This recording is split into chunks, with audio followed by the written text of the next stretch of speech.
The first thing you need to do is to make the buttermilk. First, grab a small bowl like this one. Then, get lemon juice and milk, as well as a 1/2 of a tablespoon and 1/2 cup of a cup. Then pour 1 tablespoon of lemon juice, as well as 1/2 cup of milk. Then you need to mix it.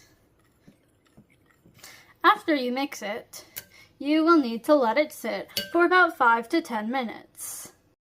While we wait for the buttermilk to finish, we should start by making the cake. First, you need to preheat the oven to 350 degrees.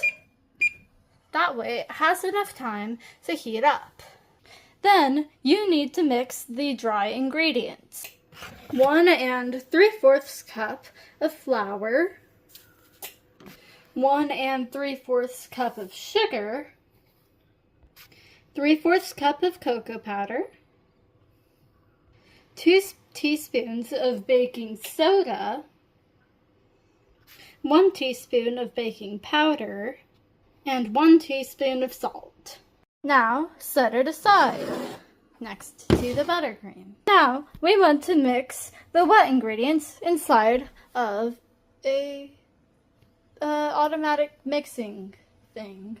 3/4 cup of sour cream, 1/2 cup of veggie oil, and 2 eggs. Now we want to lower the mixer and turn it on to a low speed.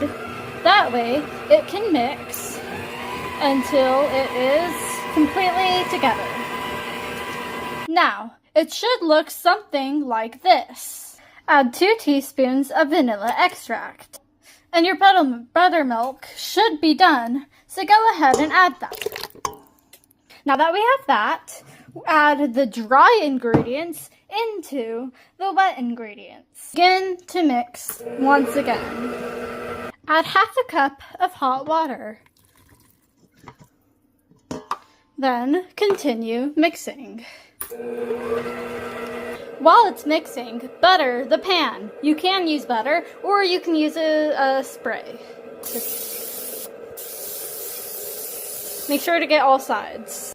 Then, once the batter is done, pour it into 2 different pans. Once that is done, put them both into the oven. Then bake for 20 minutes. Make sure to set a timer. Please don't forget about it.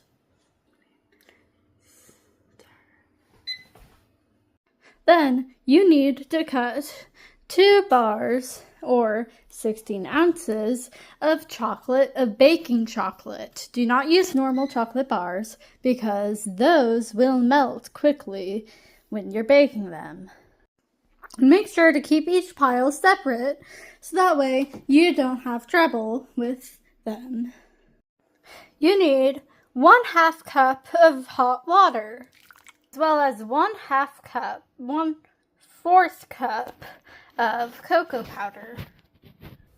Get 8 ounces of the chocolate bar, or 1 chocolate bar, or half of all the total chocolate that you cut up, and put it in the microwave for 20 seconds. When it beeps, take it out and stir it. That way, the chocolate doesn't burn while you're microwaving it. Once done stirring, put it back in the microwave for another 20 seconds.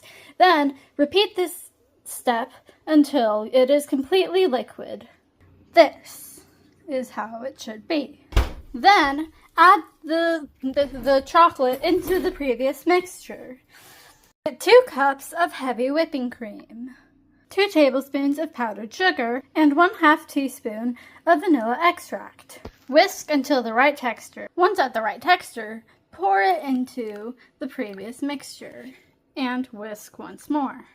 But make sure to not overmix so that way it doesn't get to a bad texture.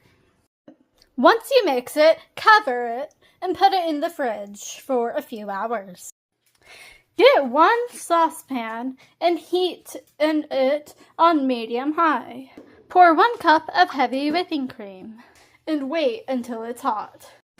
Once it is hot, pour it into the bowl with the chocolate. Now, whisk the bowl until it is completely a liquid. Now, in order to get the cake cleanly out of the pan, the best option to use is a knife. You need to cut the edges around smoothly. Now that that's done, you need to flip it over and pat it on the back. Now that you'll have it out, you will want to get the chocolate mousse and put it on top. Once you have it completely covered, add the second slice. Once you have the cake on top, add more of the chocolate. Then, once you have that, completely smooth it out across the entirety of the cake. And it should look something like this.